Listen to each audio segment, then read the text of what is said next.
Olá, gente, tudo bem? Professor Marcelo de Biologia passando por aqui.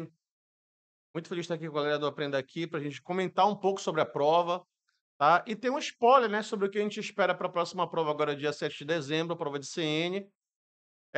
Resumindo a prova que a gente teve agora nacional, foi uma prova, na nossa concepção, foi uma prova relativamente acessível, abordou vários itens, né? Não foi uma prova que foi, assim, complicada, né? O aluno do Aprenda Aqui foi bem preparado, né, como sempre, o carro-chefe é ecologia, algumas questões de genética, falando um pouco sobre citologia, mas, no geral, uma prova acessível para quem estudou, uma prova relativamente fácil, e a gente teve um spoiler do que a gente espera para o dia 7, né, pessoal?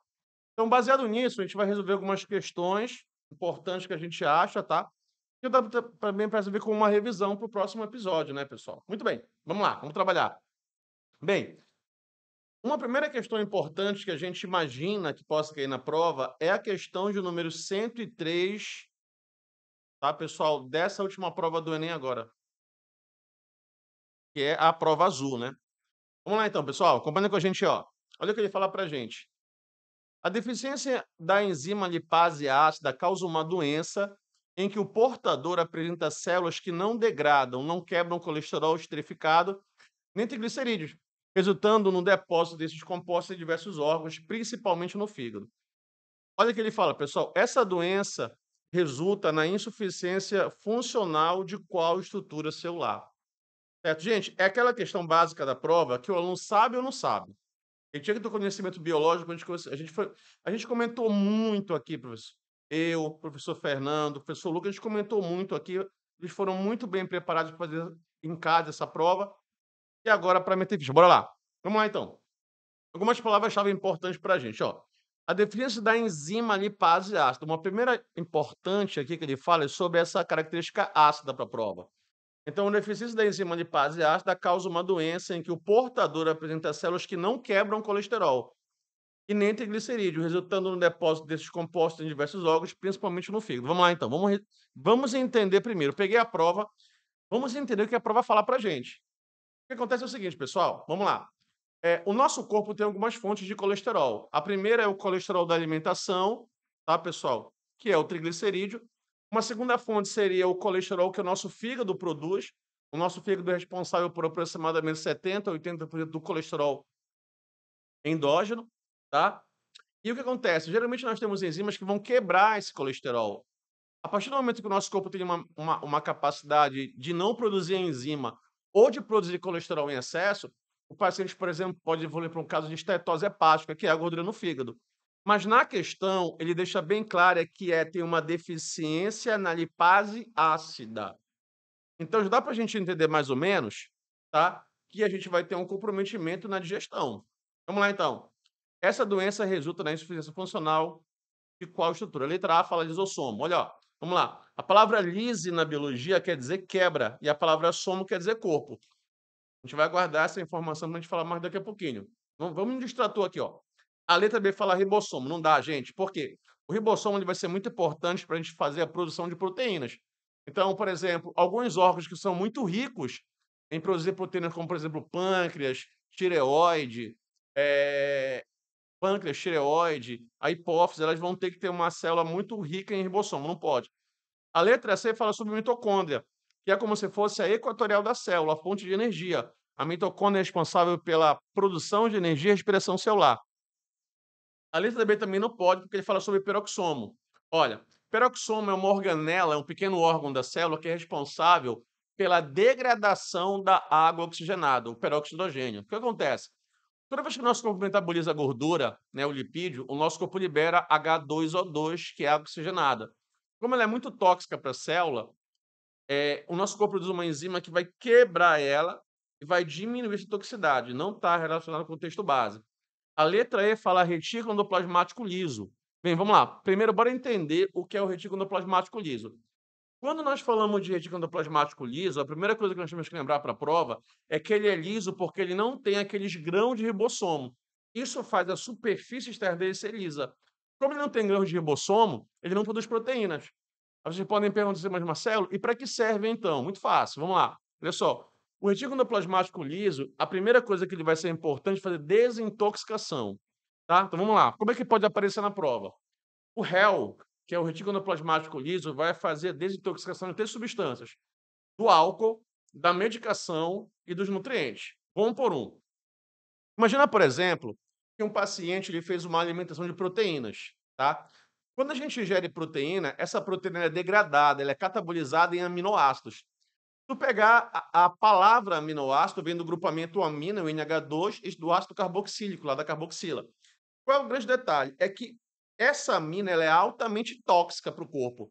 Então, o nosso corpo, o que ele faz? Ele tem um mecanismo de desaminação. Ele tira esse grupamento amina para tornar o processo menos tóxico. Esse é o fígado e o rim. Tá? Então, se nós tivéssemos que destacar um órgão que seria muito rico em réu, fígado e rim. Uma outra coisa importante é que o retículo endoplasmático liso ele produz lipídios, produz colesterol. E aí hoje a gente chama atenção para 3 órgãos importantes: fígado, testículo e ovário. E eu poderia citar um quarto, o suprarrenal. Tu fala: "Por quê, professor?" Porque vamos lá, o testículo produz a testosterona, e a testosterona é um hormônio esteroide, tem colesterol na composição. Então, como a gente tem que produzir colesterol, o testículo é rico em réu. O ovário também, ou os ovários, porque produzem um estrogênio que são ricos também em testosterona, e progesterona, no caso, estrogênio.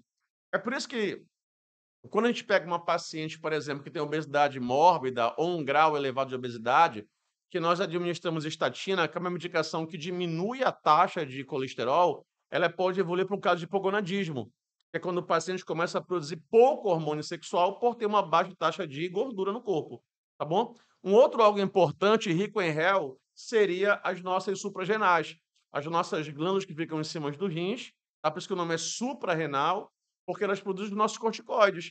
E os nossos corticoides são muito ricos, tá, pessoal, em gordura também, são hormônios esteroides.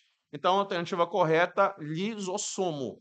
O lisossomo, pessoal, se nós fôssemos fazer uma comparação, ele seria o estômago da célula, o intestino da célula, porque ele vai fazer a quebra das substâncias que entram na célula. A digestão intracelular, alternativa correta, letra A. O aluno do Aprenda Aqui, meu amigo, foi muito bem preparado, ele é rico nele resolver essa questão, tá bom? Gente, é muito importante a gente lembrar das funções das organelas. Eu queria chamar a atenção para a da mitocôndria, porque ela é a única organela que tem o nosso corpo, que tem o nosso próprio DNA, e a gente tem que lembrar para a prova que o DNA mitocondrial, ele é de origem materna. Então, todas as mitocôndrias que nós temos, quem passou para nós foram as nossas mamães. Uma outra coisa importante para a prova é que o DNA mitocondrial ele é utilizado, pessoal, na biologia forense. Então vamos citar um exemplo aqui. Imagina, por exemplo, que uma vítima ela sofreu um acidente de carro e ela morreu carbonizada. Quando uma vítima morre carbonizada, existem 3 formas de identificá-la. Vamos lá. A primeira é a arcada dentária, a segunda é papiloscopia, tá, pessoal, que é a impressão digital, e a terceira é por DNA. Vamos lá, vamos entender aqui direitinho. Vamos lá. Quando a gente identifica uma vítima que morreu carbonizada, a gente tem que entender que não dá para fazer papiloscopia. Por impressão digital vai estar descartado, porque foram restos mortais que sobraram. A arcária dentária também não dá, tá? Nós temos registros, pessoal, na área da biologia forense, da medicina legal, de pessoas que foram totalmente carbonizadas e o osso e o dente foram carbonizados, foi o resto mortal que ficou. Nem corpo tem, sobrou o DNA. O que que nós fazemos? Nós tiramos, pessoal, DNA, células de dentro da medula óssea vermelha. Geralmente é dentro do fêmur que a gente pega, porque essas células estão mais protegidas pelo calor da explosão. E quando nós pegamos essas células, o que nós fazemos? A gente não pega do DNA nuclear, porque o núcleo foi quebrado pelo calor da explosão. Então, nós pegamos células, por exemplo, da medula óssea, que são muito ricas no metabolismo. E tem uma coisa interessante, né? O nosso corpo não tem um número de fixo de mitocôndrias. Quanto maior o metabolismo celular, maior o número de mitocôndrias. Então, como dentro do nosso osso, um exemplo do fêmur, ocorre a produção de sangue, tem muita mitocôndria. Então, é muito mais fácil a gente pegar células que não foram quebradas pelo calor da explosão. Então, no dia 7 da prova, ele pode falar sobre biologia forense, identificação por DNA mitocondrial. Letra A, alternativa correta, lisossomo. Lindíssima questão, pessoal. Mas uma questão relativamente fácil para os nossos alunos, eles vão brincar nessa prova aí. Muito bem. Uma outra questão é do caderno azul, é? Jô? Caderno azul, né? Uma outra questão importante para a prova, tá, pessoal, é a questão de número 99. Ele fala assim, ó: O mosto de gila é um lagarto encontrado em desertos dos Estados Unidos e apresenta adaptações à falta de alimento nesse ambiente. Esse lagarto possui um hormônio, olha agora, que controla os níveis de açúcar em seu próprio sangue. A insulina, né, pessoal? O hormônio mais importante do corpo. Foi observado que esse hormônio também controla os níveis de açúcar no sangue de pessoas diabéticas. Galera, olha o texto base: Ozempic e outros remédios inspirados em venenos de animais. Olha uma pergunta agora.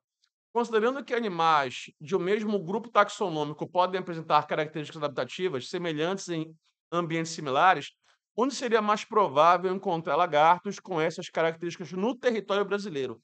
Cara, a lata do Enem.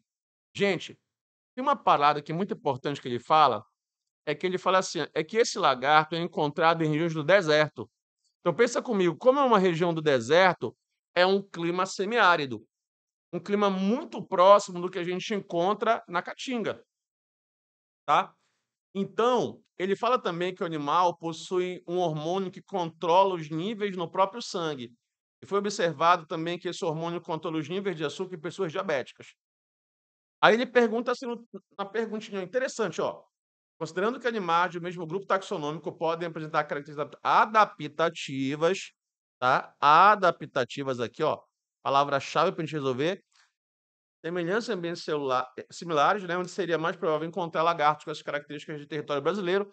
Cara, sem dúvida. Vamos detalhar essa parada aqui, ó. Mas eu vou logo dar o gabarito. Alternativa correta, a letra C, Mata Branca, Caatinga, né, pessoal? Vou por partes aqui, vamos lá. Nós temos 3 informações importantes que a gente tem que lembrar para essa prova. A primeira é que tem uma habilidade no Enem, que ele fala sobre as principais adaptações dos organismos aos ambientes, em especial aos biomas brasileiros. E aí, o primeiro grande detalhe é que ele fala sobre um animal aqui, porque é muito comum a gente encontrar questões do Enem que falam sobre plantas, mas eu vou já comentar. Então, qual é o grande detalhe para a prova? Quais são as principais adaptações dos animais para ambientes de clima semiárido? Por exemplo, da Caatinga. Vamos lá. Primeiro, eles apresentam hábitos noturnos, tá? Isso é muito importante levar para a prova. Outro detalhe é que eles baixam o seu metabolismo. Vou dar um exemplo aqui, por exemplo, da Caatinga. Dos 12 meses, 9 são de intenso calor, em 3, alguns meses chove. Então, quando chove, alguns animais, eles se alimentam muito bem e criam, por exemplo, uma grande reserva energética para passar esses longos meses na falta de água, tá bom? Um outro detalhe importante é que pouco a gente vai lembrar para a prova é a excreção desse animal. Aí você tem que lembrar para a prova que nós temos 3 tipos de excretas para a prova. A amônia, que é altamente tóxica, muito comum em animais que moram na água, como, por exemplo, os anfíbios larvais. Nós temos a ureia, que é o que nós, mamíferos, predominantemente excretamos, e o ácido úrico, que é uma excreta muito pouco solúvel e muito pouco tóxica, que deve ser a excreta desses animais, tá bom? Um outro detalhe que ele pode cobrar na prova é ele não cobrar sobre o animal, ele cobrar sobre a planta. E aí, mano, botânica não apareceu na prova, a gente esperava uma questão, mas nada impede de vir agora.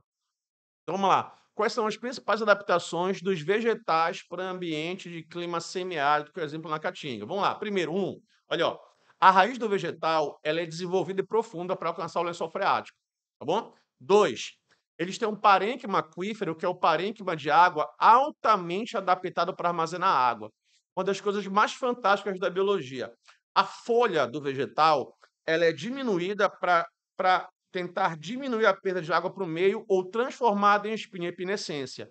Outra coisa que esses vegetais fazem que eu acho espetacular, cara, nem nós, os mais complexos da evolução, temos isso.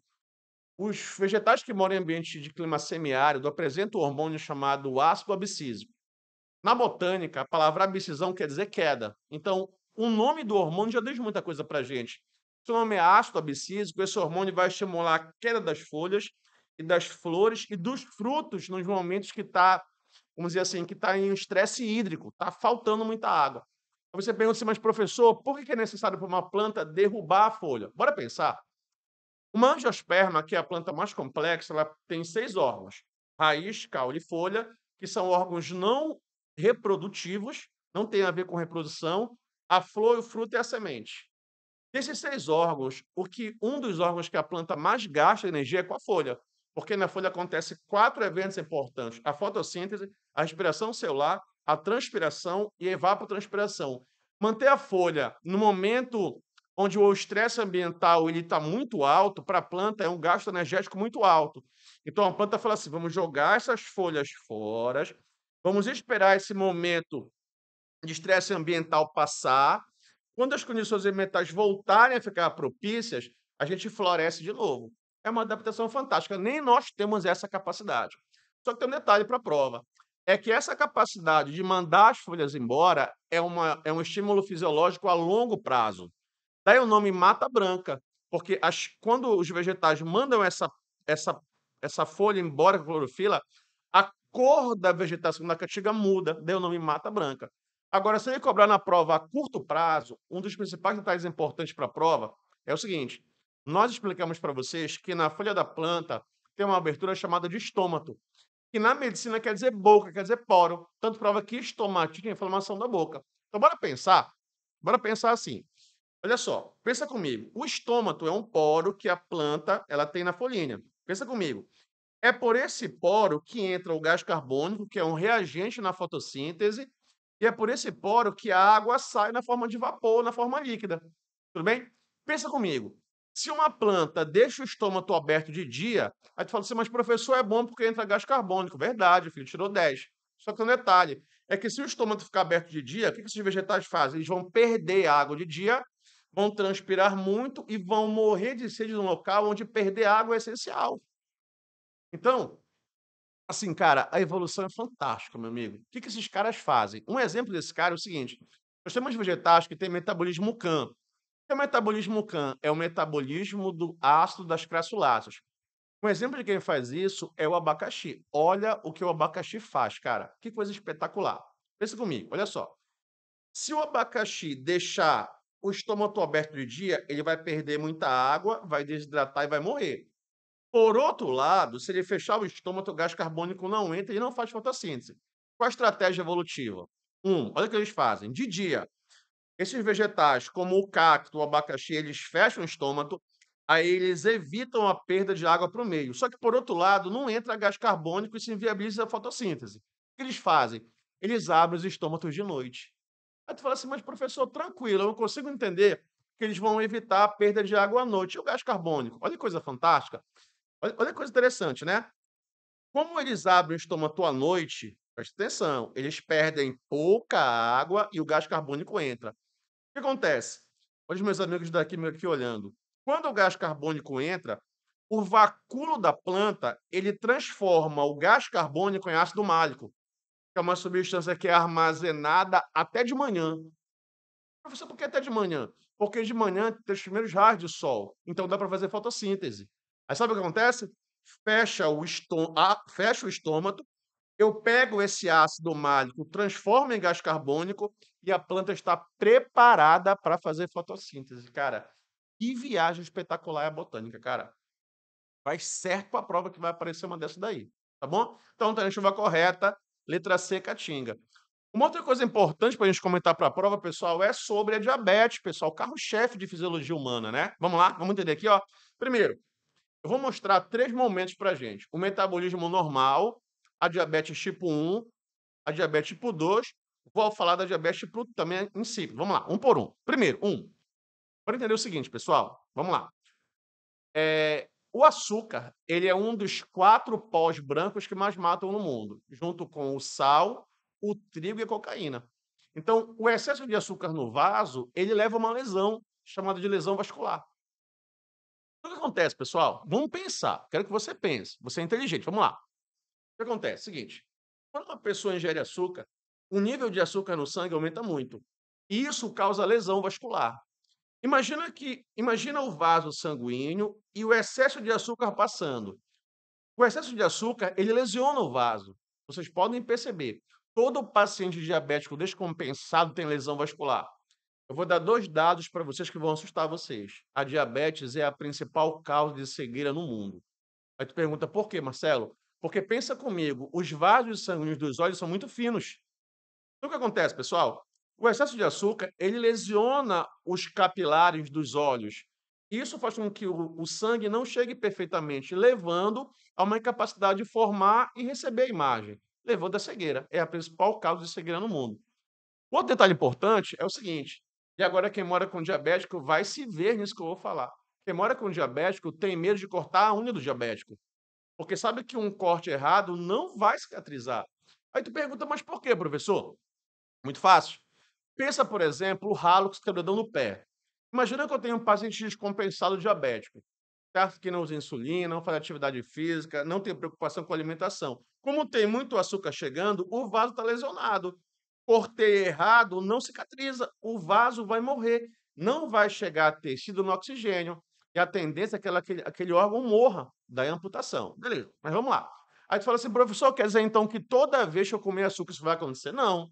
Por quê? Porque nós temos um hormônio chamado de insulina, o hormônio mais importante do nosso corpo. O que esse hormônio faz, galera? Vamos lá. Esse hormônio, ele pega o excesso de açúcar do sangue e joga para dentro da célula. Então, por exemplo, imagina que você acabou de se alimentar ainda agora. Como tem muito açúcar no sangue, o que a insulina faz? Ele pega esse açúcar em excesso e joga para a célula. Aí tu fala, mas por que para a célula? Para que a célula possa consumir esse açúcar na respiração celular. Muito bem, esse é o mecanismo normal. Agora, vamos pensar assim, diabetes tipo 1. Primeiro exemplo, nós temos a diabetes tipo 1 antigamente chamada de insulino dependente. A gente não usa mais essa nomenclatura, vou já explicar por quê. Vamos lá. Nós temos a diabetes tipo 1 do tipo A, que ela é autoimune. Então, o que é uma doença autoimune? Os anticorpos que deveriam defender, eles começam a atacar o pâncreas. E quando começam a atacar o pâncreas, o que acontece? As células beta-pancreáticas, elas são destruídas. E nesse momento, o paciente não consegue mais produzir insulina. Por isso que antigamente ele é chamado de insulino dependente. Essa é a diabetes tipo 1. Vamos lá. Aí tu pergunta, professor, o que é para levar para a prova? Tratamento. No passado, a primeira forma da gente tratar a diabetes era a gente usar a insulina de defuntos.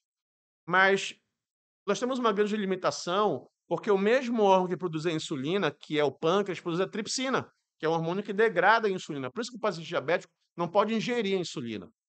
Depois nós começamos a usar a insulina de boi e de porco, mas as pessoas começaram a apresentar resistência. Até que na década de 80 surge a técnica do DNA recombinante, um grande avanço da ciência. Vamos lá então, o que os caras pegaram? Os caras pegaram o gene da insulina humana, que está no cromossomo 11, cortaram com enzimas que cortam o DNA, né, enzimas de restrição, e colocaram em uma bactéria, a E. coli, né, e a Escherichia coli. Ela começou a produzir insulina em grande escala. Inclusive, um importante avanço no Brasil é que a partir desse ano agora de 2026, o Brasil vai começar a produzir a sua própria insulina. Então vai ser um avanço muito importante, para isso pode ser cobrado em prova. Nós temos ainda a diabetes tipo 1 do tipo B, ela é idiopática. Toda vez que você vê a palavra idiopática é porque a gente não sabe a causa. Um exemplo, a endometriose. Endo na medicina interno, métrio, útero, ose, terminação para a doença. Então, na endometriose, ao invés das meninas menstruarem para fora e liberar aquele excesso de tecido endometrial, elas liberam para dentro, daí o nome endometriose. A gente não sabe a causa, por isso é uma doença idiopática. Tudo bem? Professor, qual seria o tratamento? A gente poderia colocar para o dia da prova a célula-tronco. Tudo bem? A célula-tronco é uma célula que tem a capacidade de regenerar e formar novos órgãos e tecidos. Tá bom? Então, diabetes tipo 1 autoimune. A diabetes tipo 2, existem livros hoje que falam que ela nem é uma doença, ela é um reflexo da vida do paciente. Na diabetes tipo 2, nós temos um critério para ter. Geralmente são pacientes acima de 40 anos de idade com obesidade abdominal. O excesso de gordura, ela causa uma obesidade, tá, pessoal, na região abdominal, na região central. Isso causa uma resistência periférica à insulina, fazendo com que a insulina não consiga trabalhar. Tudo bem? Qual é o grande detalhe, pessoal? Vamos lá. Tratamento, o que a gente quer e prevenção? É o estilo de vida. Então, a gente vai entrar aqui com dieta, a gente vai entrar aqui com atividade física. Professor, não deu certo nem atividade física nem dieta. A gente pode recorrer a medicações, tem uma muito usada no Brasil, a metformina, que vai aumentar a captação de glicose pelas células. Professor, não deu certo. Dependendo do grau de obesidade do paciente, pode recorrer à cirurgia bariátrica. A cirurgia bariátrica, ela vai ter qual funcionamento importante para a prova. Vamos lá. A técnica mais usada no Brasil é o bypass.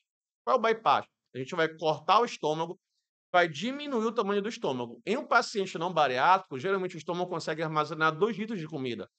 Quando a gente faz a diminuição da superfície estomacal, o volume que o estômago consegue armazenar diminui. Então, o paciente vai ficar saciado mais rapidamente. E uma outra coisa é que o estômago produz um hormônio chamado grelina, que é o hormônio que estimula a fome.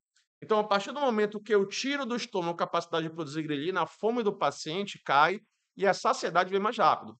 Então, isso é importante para a prova.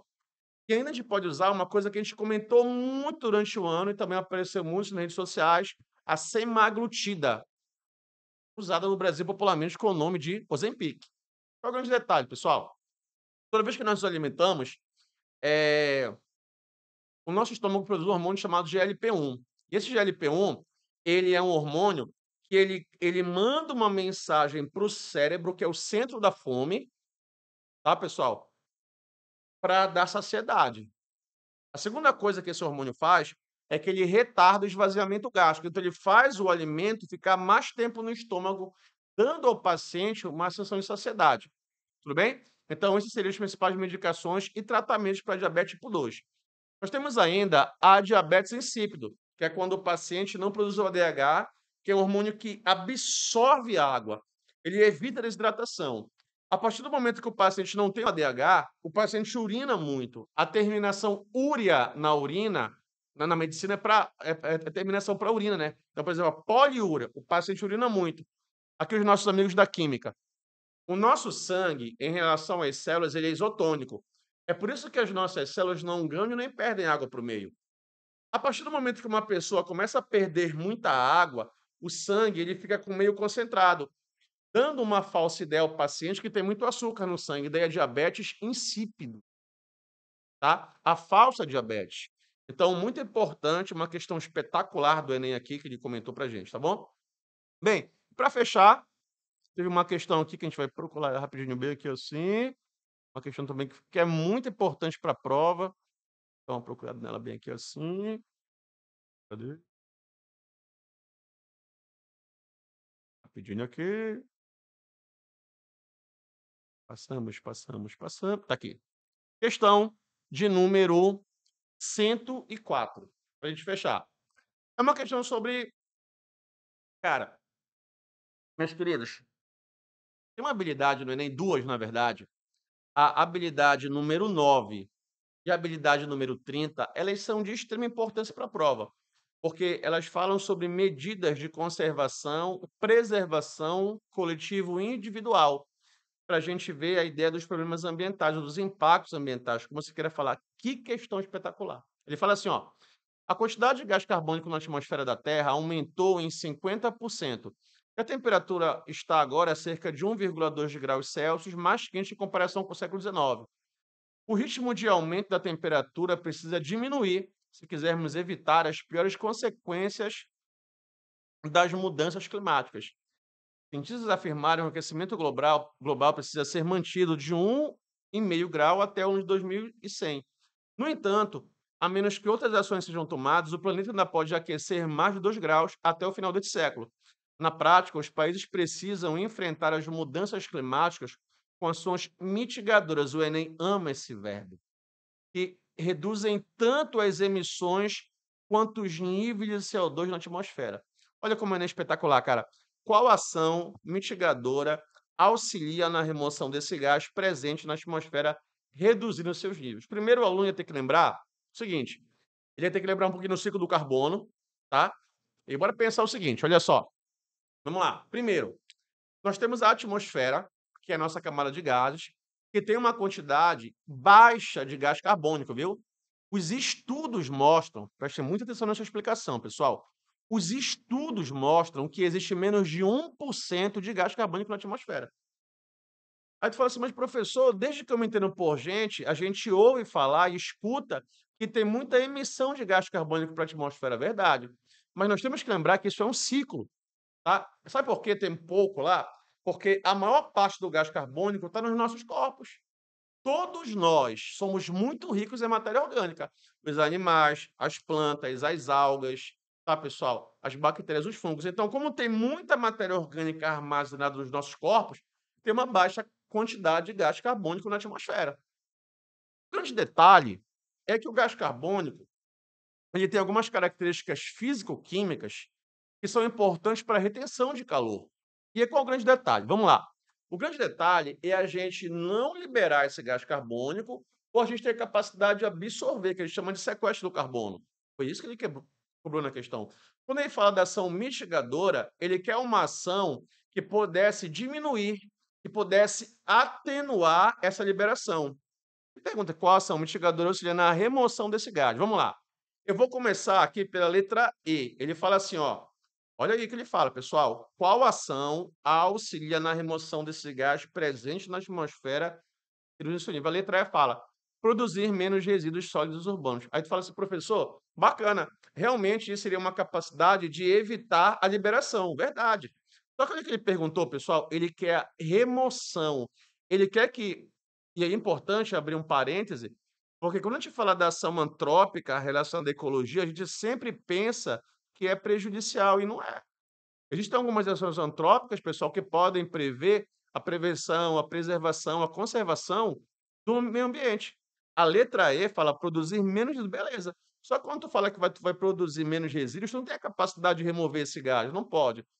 Tu lê a letra B, a letra C e a D, todas falam sobre a capacidade realmente, pessoal, de liberar menos gás carbônico, mas a única alternativa que vai auxiliar na remoção desse gás, no sequestro do carbono, é plantar mais árvores.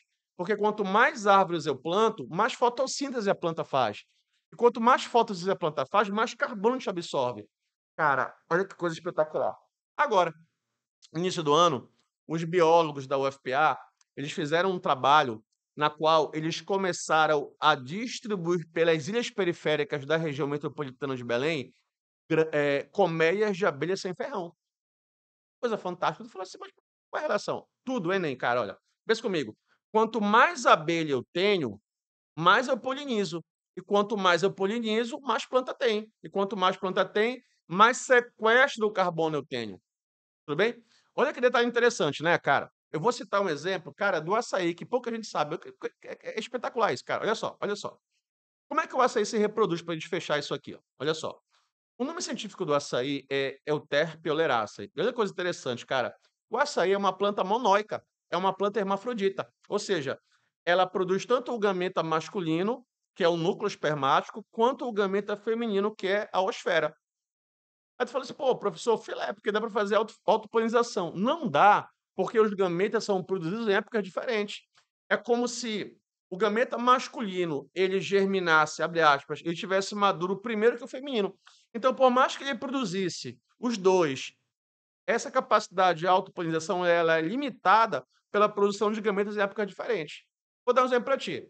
Vamos imaginar que aqui no bosque nós temos um açaizeiro, na qual germinou a parte masculina, perfeita. Aí tem uma flor.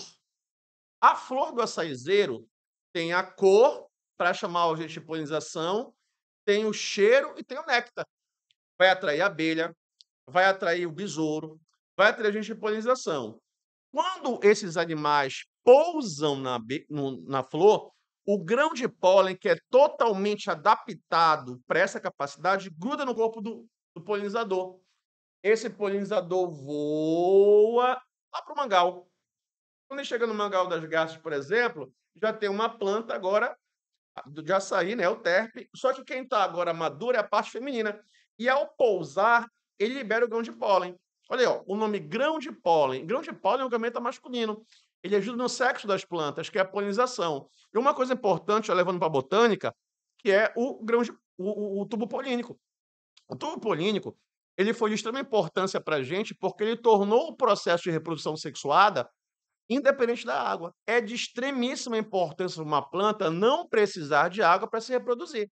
Por exemplo, aqui em Belém, os meses mais quentes do ano são outubro e novembro.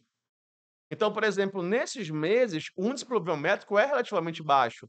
Então, para uma planta depender de água, seria muito complicada para ela. O tubo polínico, ele fez com que um gameta masculino chegasse ao feminino sem a presença da água, sem a participação da água. Ou seja, isso foi de extrema importância para adaptar a planta nos mais diversos ambientes, tá bom? Então, isso é de extrema importância para a gente levar para a prova. Alternativa correta, letra A. Para fechar, para fechar, aquela questão típica de prova, né, pessoal? DNA.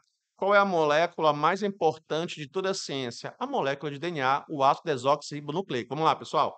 Primeiro, o que a gente pode comentar o DNA? Primeiro, o DNA, ele vai armazenar e vai transmitir as nossas informações genéticas. Então, por exemplo, eu sou O positivo.